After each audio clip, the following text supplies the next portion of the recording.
Hello guys! Ayan, celebrate lang tayo ng ating birthday. Ayan, birthday treat. Dinner out lang kami mag-anak. Ayan. Salo-salo. Ibang ambience naman. Dito yan sa Makapagal. Aling Tonyas Seafoods Restaurant. Ayan, pwede magpaluto. Pwede kayong mamalengke. Ayan.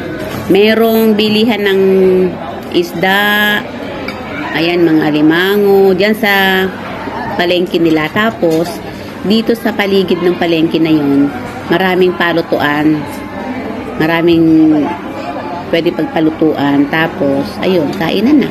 Yan. Dito yan sa Aling Tonyas kami nagpaluto.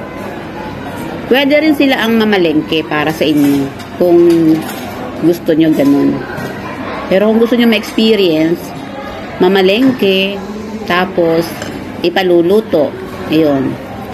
Ngayon, yung binili nyo na kung ano man yung ipaluluto nyo, yung charge naman doon sa paluto, bukod yon. Meron siyang cooking fee. Yun. Tapos kung magkano yung pinamalengke yung isda, or kung ano man yung paluluto nyo, yun. Bukod yon.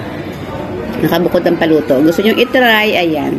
Mamalengke na kayo dyan sa may paligid ng mga restaurant dito. Palutuan. Gusto nyo ma-experience dyan. Ayan, yung mga hindi pa naka-experience. Dito yan sa Makapagal. Ayan. O, yung gusto mag-celebrate dyan, salo-salo, ganun. At gusto nyo ng iba namang ambience. Ayan, try nyo. Seafoods.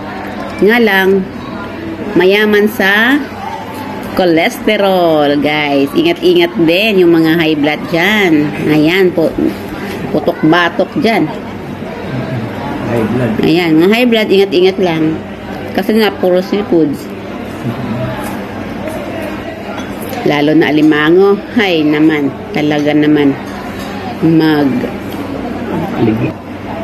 Maduling ang paningin nyo dyan. Pag sobrahan kayo ng alimango.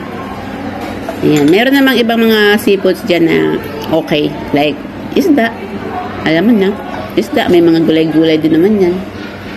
Ayan. Pero kadalasan kasi pag pumunta dyan, alimango, hipo, nang tinitira.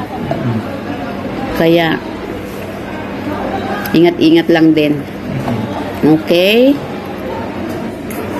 Try nyo din yung adobong pusit. Ay, masarap. Adobong pusit. Dito nga lang pala yan kay Aling Tonyas. Dito kami pumunta kay Aling Tonyas. Pero marami pang iba dyan. Marami pang iba. Yan, Aling Tonyas. Okay. Thank you for watching. Bye-bye.